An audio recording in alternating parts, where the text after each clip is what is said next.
El tema que me han pedido que supla aquí al doctor Ponce León, que esperemos que esté mejorándose, me da mucho gusto tener el honor de coordinar esta mesa. Es un tema pocas veces abordado, no solamente en este foro, sino que en términos generales. Y tenemos el gusto de contar con dos expertos en el tema. Sabemos que, olvídense del COVID, el calentamiento global realmente ha incidido en forma muy importante sobre las infecciones fúngicas, ahora sí que no solamente en el ser humano, sino que en todo nuestro entorno, plantas, aves, vacas, etc. O sea, es un problema creciente y que va a seguir creciendo. Y no se diga en cuestión de infecciones hospitalarias o infecciones activas en el hospital. Sabemos que COVID pues, ha incidido, pero realmente antes de COVID y sin duda después de COVID. Pues tenemos el gusto de contar aquí con un experto de renombre, que es realmente conocido por todos ustedes. El doctor Bonifaz obviamente se formó con la doctora Obdulia Rodríguez y después fue invitado por el doctor Amado Saúl, Hospital General, y actualmente el general disfruta mucho y se reviste con la presencia y las actividades del doctor. El doctor obviamente es más conocido por los hongos de afuera, o sea, los hongos que llegan ya al hospital, pero obviamente tiene una vasta experiencia, no solamente en micosis, sino que también en lepra, y realmente es un placer poder compartir este espacio con él. Y la doctora González, wow, ella es infectóloga, igual que yo, no igual que mejor que yo, pero es infectóloga, es una infectóloga certificada por el Consejo de Certificación de Infectología, es internista, es maestra en ciencias y tiene, si revisan su currículum, en este año lleva como 3 publicaciones afines al tema que nos ocupa el día de hoy, que son el punto de vista de cómo diagnosticar y cómo predecir candidemia en pacientes. Entonces, la verdad es que yo no tenía idea de cómo abordar este panel, pero Alfredo hizo el favor de mandarme unas sugerencias de temas para que no sea totalmente a capela, sino que yo les voy a hacer preguntas y ellos me van a ayudar a tratar de abordarlas, ¿no? Entonces, sin más preámbulo, la primera pregunta tiene que ver justamente con el problema de diagnóstico. O sea, yo soy infectólogo pediatra y las infecciones micóticas fúngicas en niños pues no son la excepción. Y siempre es un problema, no solamente el diagnóstico, el reto más grande generalmente para los clínicos es el tratamiento. Por las opciones terapéuticas que existen no son nada, son buenas, pero no son nada cómodas, son generalmente tóxicas y demás. Entonces aquí muchas veces sospechamos una infección que no es bacteriana y que posiblemente sea micótica, especialmente pacientes que están recibiendo alimentación parenteral o enteral. Entonces la pregunta es, ¿cómo ven cada una de las dificultades diagnósticas de hongos? Y empezaría con usted, doctor Bonifaz. Sí, yo creo que, como es que decían, que la dermatología era la cenicienta de la medicina, decía mi maestro el doctor Saúl. Y yo digo que la infecto sería el ratón de la cenicienta. O sea, Gus Gus se llamaba, ¿no? El ratón. Es probablemente el talón de Aquiles de muchos lugares. Nadie se les ocurre tener un departamento de micología, pocos hospitales tienen un departamento. Yo digo, me recordaba la estructura que tenía antes el Seguro Social. Quien trabaja Bacter, pues hay que haga hongos, decía. Así era la norma, ¿eh? O sea, entonces al final de cuentas, muy poca gente está realmente formada. Viene siendo realmente un problema. Hay servicios, por ejemplo, se me ocurre pensar en el Hospital Manuel G. González o en el Instituto Nacional de Nutrición, donde hay gente preparada para eso. Pero yo me abro, ahorita que hablaban de hospitales, no sé, se me ocurre pensar cualquier hospital voy a tomar uno, el 450 de Durango, y ahorita lo voy a decir por qué. El Hospital 450 de Durango tiene un departamento de micología. No. Y terminaron pagándolo muy caro, porque ahí vino una epidemia muy grande. Entonces el problema es muy serio. No sé qué piensa la doctora González. Sí, sin duda. Yo creo que lo hablaban en la ponencia previa. México, como toda Latinoamérica, es un país completamente diverso en cuanto a sus capacidades, en cuanto a la capacitación del personal de salud en los distintos niveles de los hospitales, en cuanto al acceso a los recursos, en cuanto al acceso a la formación tan específica como lo que comenta usted, doctor Bonifaz. Yo creo que incluso yo me atrevería a decir que la micología es la pulga del ratón, ¿no? Porque realmente si hablamos del porcentaje de laboratorios que tienen gente que específicamente se dedica a la micología, probablemente vayamos perdiendo porcentajes hasta llegar a que muchos laboratorios de hospitales generales en diferentes regiones del país pues cuentan con pequeños laboratorios de microbiología que generalmente hacen su máximo esfuerzo para el diagnóstico de la resistencia bacteriana. Y entonces, de alguna manera, los hongos quedan al margen y esto es una realidad que se refleja en toda Latinoamérica. Entonces, yo creo que hay una brecha enorme y un área de oportunidad enorme desde la formación básica en las escuelas de medicina, en la formación básica también de químicos microbiólogos, pero por supuesto que también hacia los hospitales. Entonces, yo creo que en Durango fue pues precisamente un ejemplo muy catastrófico. Si quiere que ahondemos a lo mejor un poquito más en el problema para que el auditorio pueda tener el contexto de lo que estamos hablando. ¿Quiere usted platicar? Más bien, voy a poner unas cifras. Hay un artículo que publicaron dos infectólogos, que es Alessandro Pascualotto y Diego Falchi. Ellos hicieron encuestas. Ya viene la segunda fase donde participamos ya quizás nosotros, ¿no? Pero voy a poner unas cifras que me recuerdo. 14% de los laboratorios en Latinoamérica, solo 14% de los laboratorios de Latinoamérica cuentan con un medio de cultivo para un hongo. O sea, en otras palabras, tenemos 86% de probabilidades de no atinar, de no hacer diagnóstico. O sea, 50% menos, porque era 49% cuentan con identificación de levaduras a través de un panel. Es decir, ahí se empieza uno a dar cuenta. 9% tienen, por ejemplo, acceso a Malditov. Entonces, este trabajo de ellos dos desnudó la realidad de lo que es Latinoamérica. Pero si hay algo que desnuda más, es el COVID. El COVID nos puso perfectamente bien sin nada de ropa para decir esto es lo que realmente eres, ¿no? Y ahora vemos lo que decía la doctora, si quiere que entremos a lo de Fusarium. Creo que usted estuvo más involucrada, ¿no? Vamos a poner el contexto. En donde en la capital de Durango empiezan a presentarse mujeres jóvenes previamente sanas que empiezan a tener cuadros de meningitis. Y de inicio empiezan siendo 2, luego 5, luego 10, luego más de 20 y con incrementos progresivos de lo que aparece en las noticias como una meningitis aséptica. Una meningitis aséptica quiere decir que se envía una muestra de líquido cefalorraquídeo y que en los cultivos bacterianos, que es lo que habitualmente se tiene acceso en la mayoría de los laboratorios, pues no crecen bacterias. Y si además tenemos la fortuna de que en esos laboratorios hay paneles virales, en este caso tampoco se detectan virus. Eso es una meningitis aséptica, cuando no podemos encontrar cuál es el germen causal, pero esto no quiere decir, por supuesto, que no sea de origen infeccioso.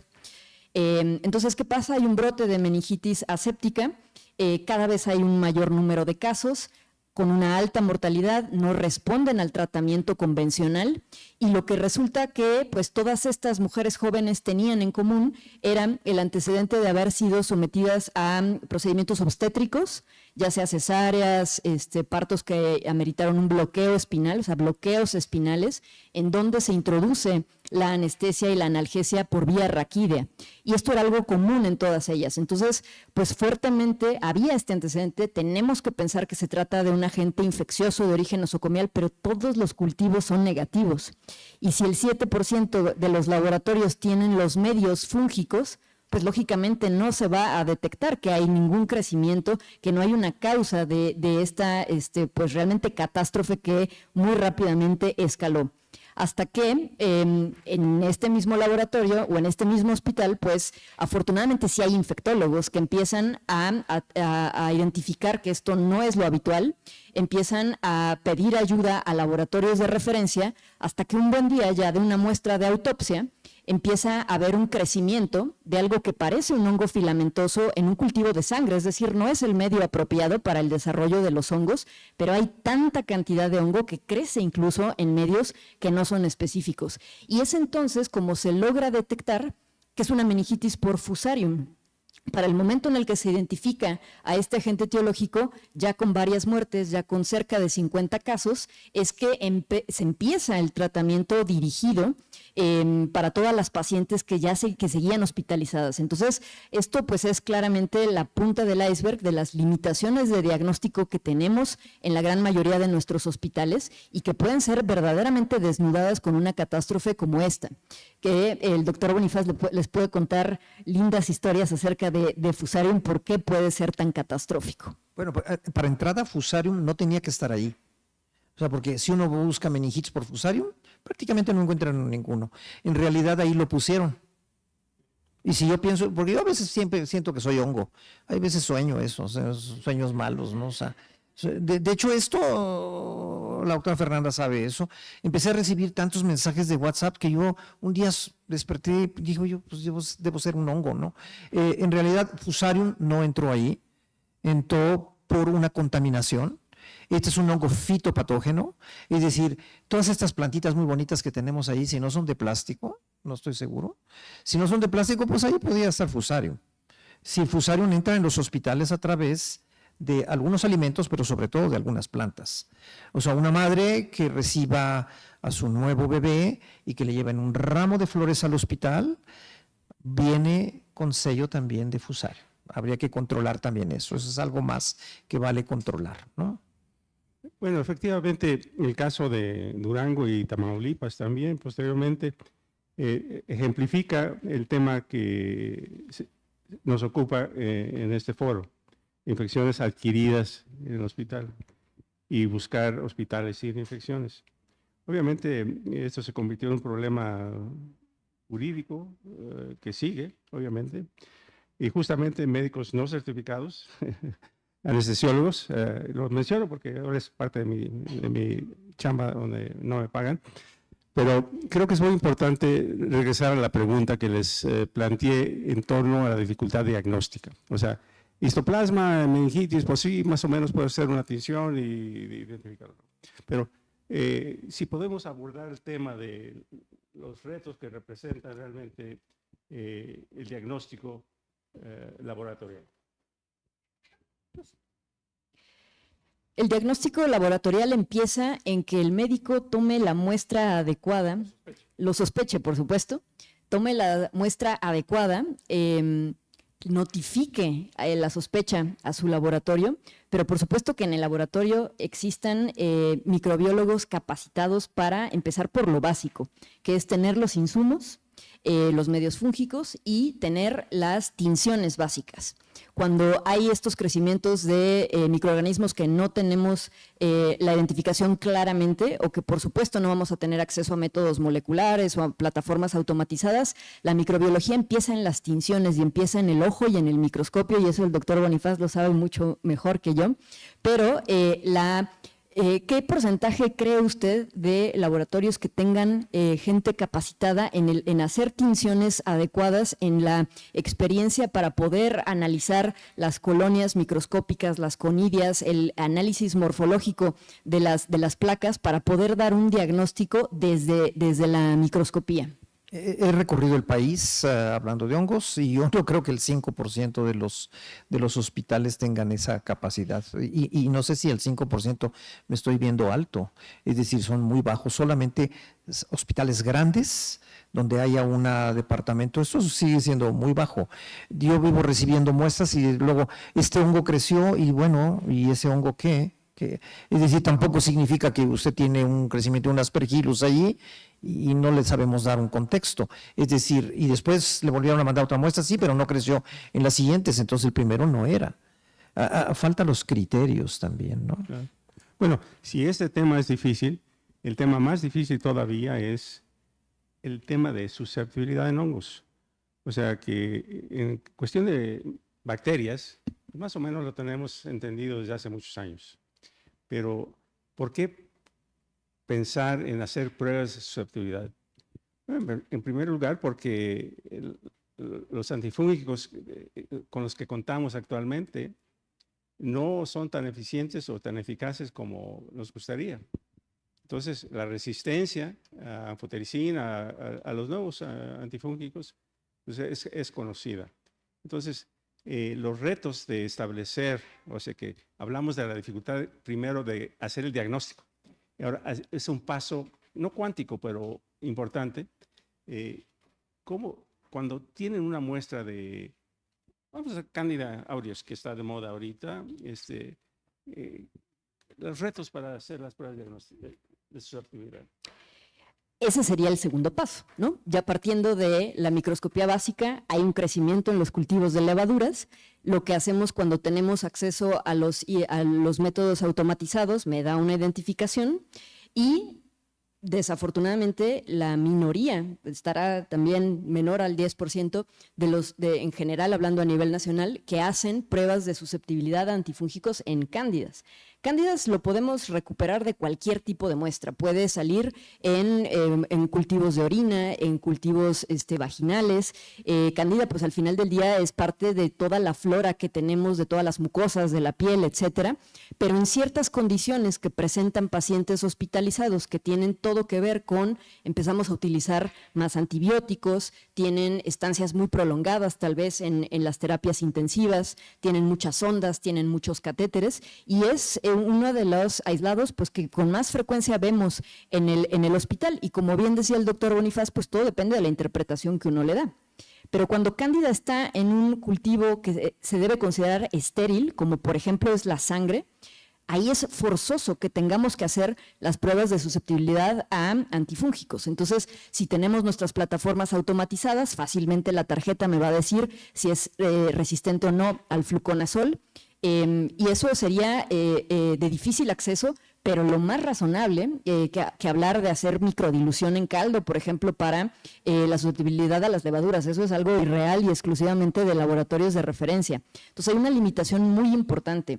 Pero aquí entramos en el contexto de un paciente crítico que necesita el tratamiento apropiado en las primeras horas de un choque séptico, porque de otra manera va a tener pues una mortalidad altísima. Y si no tenemos las herramientas para poder hacerlo, entonces tenemos que echar mano de leer la epidemiología de lo que está pasando en el mundo, de lo que se está reportando de repente en cada vez más países y de pronto, poquito antes, algunos años antes de la pandemia, empieza a aparecer un nuevo agente que el doctor Bonifaz nos puede contar un poquito tal vez de qué pasa con Candida auris y si llegó o no llegó a México. Voy a empezar con una frase muy mexicana. Dice, no era mula, la hicieron. Decía la frase, ¿no? Yo creo que las cándidas fueron tan maltratadas que un día una se volvió resistente. Es como alguien que uno golpea en casa, así, todos los días. Va a llegar un momento en que se va a volver terriblemente resistente, ¿no? Entonces, Candida auris, que por cierto, el auris viene del oído, Claro. Se aisló del oído. Y fíjese que no sabía yo que el doctor coreano o japonés que lo aisló, primero no le tomaron interés. Cuando empezaron a buscarlo, se empezó a aparecer brotes pero terribles, con una mortalidad de más del 70%. 70% es altísimo. Ajá. Entonces, por ejemplo, toda la gente como Luis Ostrowski nos escribía, ya tienen Candida auris en México, y la respuesta es todavía no. Y yo quería seguir escribiendo el todavía no. Hasta que un día hubo un brote y el brote salió en Monterrey. Primero un par de casitos por ahí y después se vino ya un brote mucho más grande que ya fuese relacionado. Y la verdad de las cosas es que si uno lee el reporte de los doctores en Monterrey, de veras da angustia de ver cómo el manejo de todos los antibióticos y antimicóticos se los pusieron todos y la mortalidad fue arriba del 70%. Ahora, afortunadamente, no sé si la doctora tenga otro dato, porque ya ve que ahora está de moda de yo tengo otros datos, entonces, no sé si la doctora tenga otros datos, pero hasta donde yo recuerdo, solamente han habido 2 brotes, ¿no? ¿O ya sabe de uno más? Bueno, puede que tenga parcialmente otros datos. Ahí está, ya ven. El primer brote efectivamente ocurrió en Monterrey en el contexto de la pandemia por COVID, que ahorita hemos entrado de por qué COVID amplificó de una manera tan masiva este tipo de infecciones. Fueron un par de hospitales en Monterrey que detectaron este brote, pero nuevamente estamos hablando de sitios con alta capacidad diagnóstica, con muchos recursos para contener las infecciones sin que esto se volviera una catástrofe, porque pocos años antes en Londres tuvieron que cerrar unidades de cuidados intensivos porque no podían parar la colonización y la infección de los pacientes con Candida auris. Tienen muchas particularidades que tocan el tema de control de infecciones, pero ese es el riesgo, que cuando entra Candida auris en una unidad de cuidados intensivos puede cerrarla en pocos días porque se vuelve algo imparable. Entonces en Monterrey lo contuvieron y lo contuvieron adecuadamente, de manera que ya no es un problema ahí. Mis otros datos tienen que ver con que por lo menos en Tabasco también tuvieron un brote varios años después, el cual no fue algo tan conocido, no llegó tanto. No es el dato oficial. No es un dato oficial, pero por lo menos en Tabasco. Y si ustedes trazan la línea del mapa entre Monterrey y Tabasco, pues pasan muchos otros estados que no reportaron Candida auris, pero si no se tienen los métodos diagnósticos para poder identificarlo, dicen que la ausencia de evidencia pues no es evidencia de ausencia. Muy curioso, y voy a relacionarlo con lo último de la plática de las personas que nos antecedieron. Es un problema la desinfección. Sí. No se maneja igual que todas las bacterias, esto hay que leer acá, digamos, con qué se puede manejar. Es totalmente diferente. Vale la pena leer esos artículos para incluirlos dentro de los protocolos, sobre todo de unidades de cuidados intensivos. Sí, vale la pena revisar el artículo de la otra doctora González del Hospital San José en Monterrey, Tec Salud, porque efectivamente se reportan pocos casos y tal vez eso nos lleva a no dimensionar la importancia, pero como ya señaló la doctora González y el doctor Bonifaz, es un problema creciente y definitivamente no estamos preparados. Entonces, los 2 primeros temas que abordamos en torno a la importancia de diagnóstico y luego un paso cuántico a susceptibilidad, pues nos lleva a pensar que realmente es un tema que no solamente está de moda, que tiene que estar realmente en la formación de médicos y enfermeras y microbiólogos, obviamente, porque es un tema que va a estar con nosotros por mucho tiempo. Vamos a regresar a estos temas, pero nuevamente tengo mi acordeón, están de moda los acordeones también, y es una pregunta que se me hizo muy interesante. Entonces, hospitales de referencia. El panel anterior eran hospitales privados, fundamentalmente, o representantes de universidades privadas. Hospitales de referencia, tenemos ejemplos como Nutrición, como el General González, y como el General de México, que es el Hospital del Pueblo. O sea que efectivamente, el que llega ahí, llegó por gracia de Dios generalmente, ¿no? Entonces, tenemos una situación donde infecciones que no se detectan oportunamente,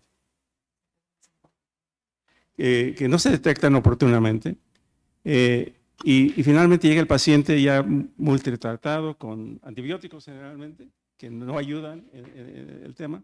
Entonces, ¿qué hacer con los hospitales de referencia? Digamos, ¿cuál es el papel realmente de instituciones como Nutrición, como en general, para reforzar realmente el entendimiento de la problemática? Quiero empezar. En la próxima semana va a haber un curso. Esta es propaganda para la doctora González, no mía. Un curso de ellos. Ese es lo que yo creo que es enseñar, informar, al menos en la cosa de los hongos existen. Estos son los que nos generan problemas, porque como usted decía, los endémicos Más o menos podemos tener un control con los endémicos, pero toda esta cosa del oportunismo yo creo que es divulgar, divulgar, divulgar. Yo creo que ese es lo más importante en esto. No sé si Fer tiene otra idea. Bueno, me queda muy bien hacer el comercial porque además estamos en la semana de la concientización sobre las infecciones fúngicas a nivel mundial. Entonces, esto precisamente es No lo sabía, desde la educación global, y lo que pasa es que esto era una iniciativa importantísima de CDC, lo que pasa es que ahora CDC ya es otra cosa. Gran parte de la difusión que se hace desde entidades grandes que llegan a todos lados es visibilizar este problema que está francamente subestimado o, como dicen, desatendido. Y entonces, pues, lo que queremos es subirnos siempre a ese tren. Era el tren de la Semana de la Concientización de las Infecciones Fúngicas, y bajo ese pretexto, la próxima semana tenemos un curso que va a ser la segunda edición. El curso se llama Micosis entre nosotros, porque verdaderamente lo están, sobre todo en los hospitales, a veces también en las series, ¿no? que nos hacen creer que es algo potencial, que es un apocalipsis, pero en realidad es algo que nos pasa todos los días en los hospitales. Este curso lo pueden encontrar en las redes del instituto, en Facebook del instituto, ese es el nombre. Es gratuita la inscripción para que se inscriban de manera virtual. También hay una parte presencial, de hecho también es gratuito que vayan al instituto, porque va a tener, entre otras figuras muy importantes, al doctor Bonifaz dando pláticas, pero se trata de eso, se trata de visibilizar. Pero la otra cosa, fuera del comercial, es que en los hospitales de referencia necesitamos tener redes. Existe, por ejemplo, la red Invifar en México, que visibiliza la información de resistencia antimicrobiana en todos los sitios, pero no tenemos algo así de sólido para los hongos, y en cambio todos tenemos datos que, si son individuales, pues tienen un impacto muy bajo, pero que si los sumamos podemos dar a conocer pues qué tan real es la emergencia de resistencia que ya tenemos en los hospitales, que si tocamos nuevamente el tema de Cándida, pues seguramente que en el Hospital General han tenido muchísimos casos. Sí, el problema que viene, ya hablamos de Candida auris, pero Candida auris, como que dijeron los americanos, el superbug, le decían, como el superbicho, vamos a decir así. En realidad ese es el punto extremo, pero yo creo que hay que colocarlo en el punto medio.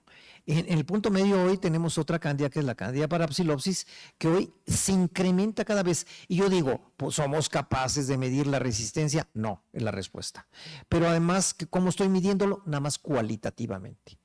Puedo como medio decir, es como medio resistente, a menos de que llegue todo mi panel de pruebas para mientras tanto y el brote o terminó o el paciente murió. O sea, la verdad es que sigue siendo un panorama un poco oscuro. Uh-huh. Yo creo que hace mucha falta dimensionar el problema.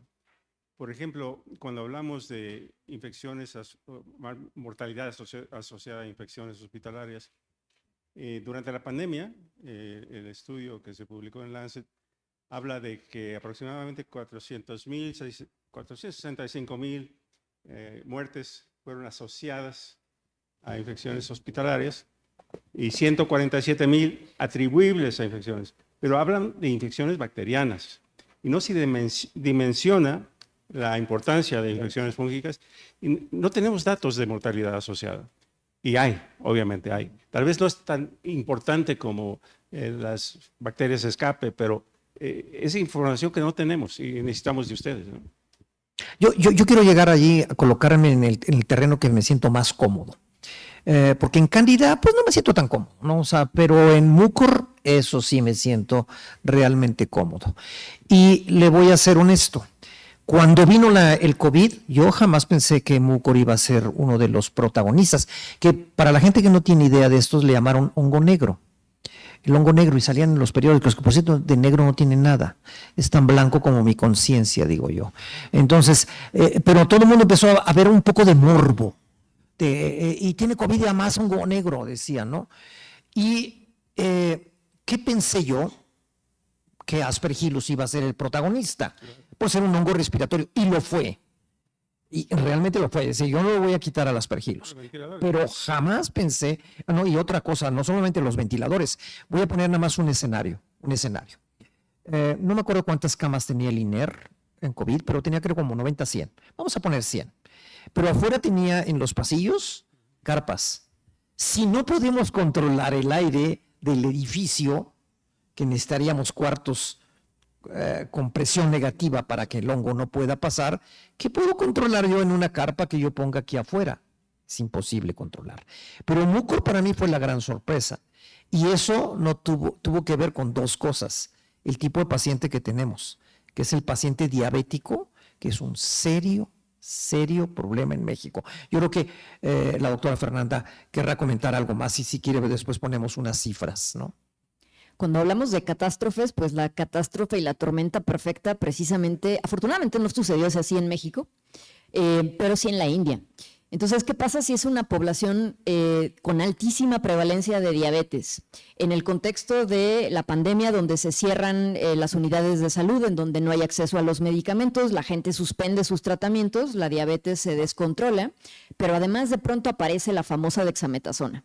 Todo el mundo recibió dexametasona. ¿Qué hace la dexametasona? Sí, reduce la mortalidad en COVID, pero también causa un descontrol glicémico muy importante en gente que había suspendido sus tratamientos, que había recibido, por supuesto, tratamientos antibióticos probablemente innecesarios y que también causa cierta disfunción inmune. Entonces, si hablamos de un caldo de cultivo perfecto, tenemos una catástrofe que además, y si entramos, no sé si ya vamos a entrar en las dificultades del tratamiento, pero son hongos que requieren de tratamientos antifúngicos carísimos, impagables para una institución común y corriente o incluso de muchos recursos.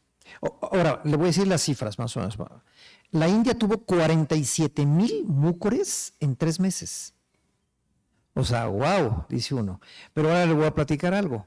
De ese 47,000 se murió nada más el 14%. Dije, a ver. Yo parecía que no estuviera yo leyendo bien. Es la India. En ese contexto de ciudades y condiciones paupérrimas que hicieron los indios o los hindúes que nosotros no hicimos. Porque nosotros llegamos a tener hospitales, hablando solo de mucor, con más del 70% de mortalidad. El mío tuvo como 51, 52%. La razón es que voy a relacionarlo con lo que dice la doctora González. Tenían anfobel liposomal, tenían posaconazol y tenían un poco de isavuconazol. Entonces, el peor país con la peor condición, con el mejor medicamento. No voy a decir nada, ya tomen como quieran mi comentario. Muy bien, pues obviamente la letanía es corta y aquí un planteamiento es, ustedes como líderes de opinión, ¿cuáles son los peligros que observan ustedes en torno a infecciones adquiridas en el hospital y en este caso infecciones fúngicas? Bueno, creo que pues este es el foro adecuado. En realidad cualquier brecha en el control de infecciones, en las buenas prácticas de calidad y seguridad para los pacientes, es la puerta de entrada para muchas de estas infecciones fúngicas. Y si regresamos a Cándida, el cuidado de las líneas intravasculares es fundamental. Puede haber una rápida colonización de catéteres de los pacientes que están críticamente enfermos, la adecuada asepsia y antisepsia, con antisépticos que además tengan acción contra, por ejemplo, Candida auris. Pero fundamentalmente, y esa fue una de las grandes problemáticas en COVID, dejamos de cuidar, y esto seguramente que ya lo ahondaron a lo largo de la sesión, pero dejamos de cuidar las cosas básicas de control de infecciones. Teníamos jornadas arduas, con poco personal, muy cansado.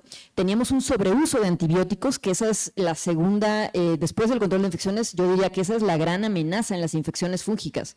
A la par que usamos más antibióticos, seleccionamos más infecciones fúngicas dentro de los hospitales, y si esto mismo lo relacionamos también con uso desmedido de antifúngicos, pues ahora seleccionamos a las cepas resistentes a fluconazol.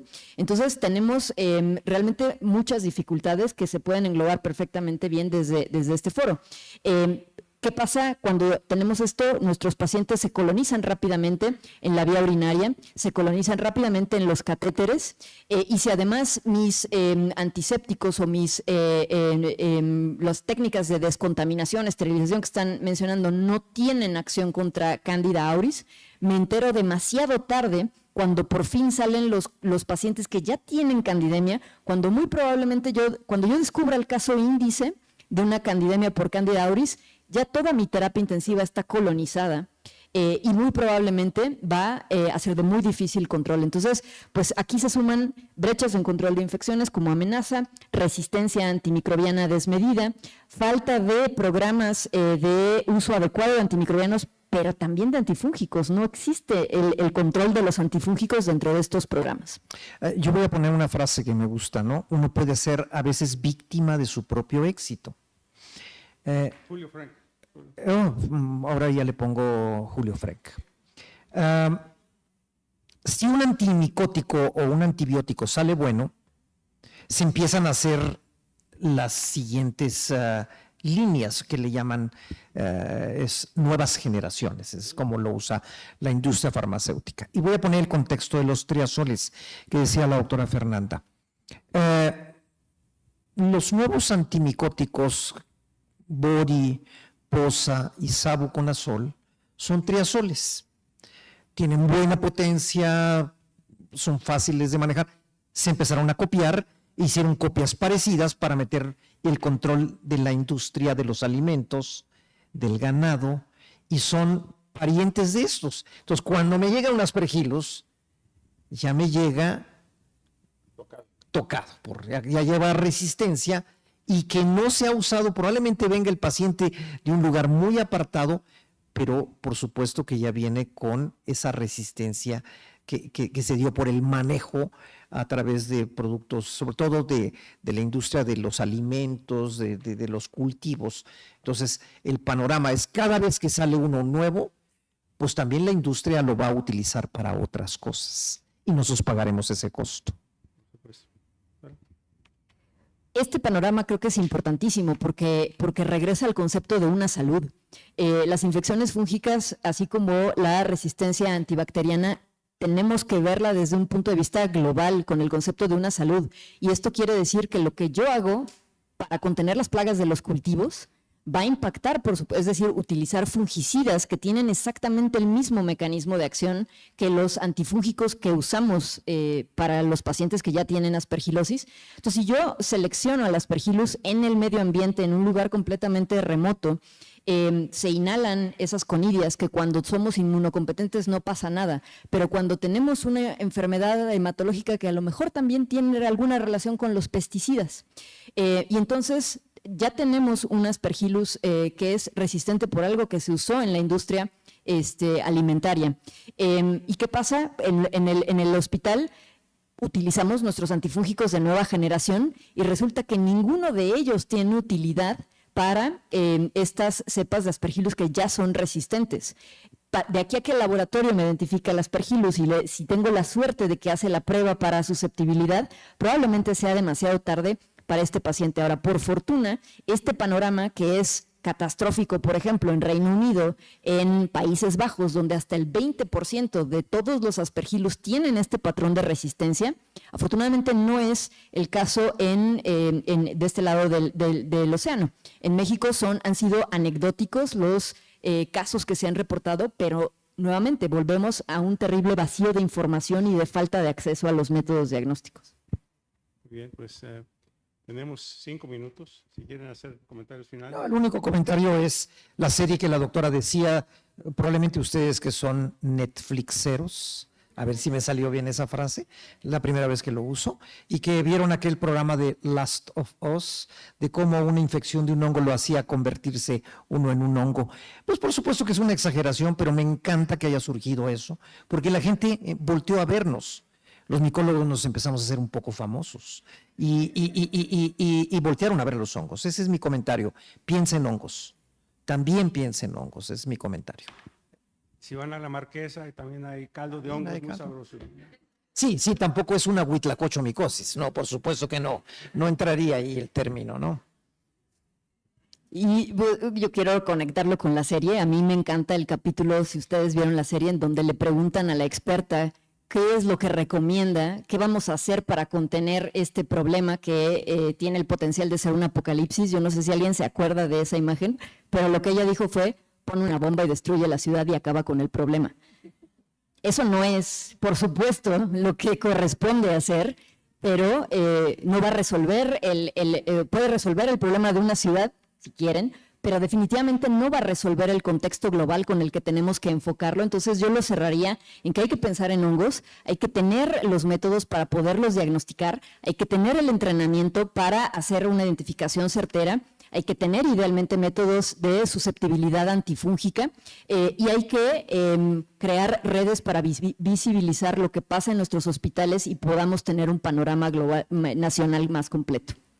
Efectivamente, y tal vez como recomendación, el tema de antisépticos, por ejemplo, muy superficialmente se mencionó algo de hongos, pero no, realmente no es un tema de los antisépticos, pero debe ser un tema que se aborde igualmente en este foro, ¿no? Porque es un foro muy importante y yo aprovecho para felicitar a Maribel Coronel porque realmente ha sido todo un éxito este evento, viendo las caras aquí felices de estar aprendiendo mucho. Muchísimas gracias a todas y a todos. Espero que hayan sido informados suficientemente bien como para tener en cuenta que las infecciones micóticas, las enfermedades fúngicas, son problemas de hospitales, son hospitales de la comunidad, pero cada día son problemas de hospitales de una forma creciente. Gracias. Muchas gracias.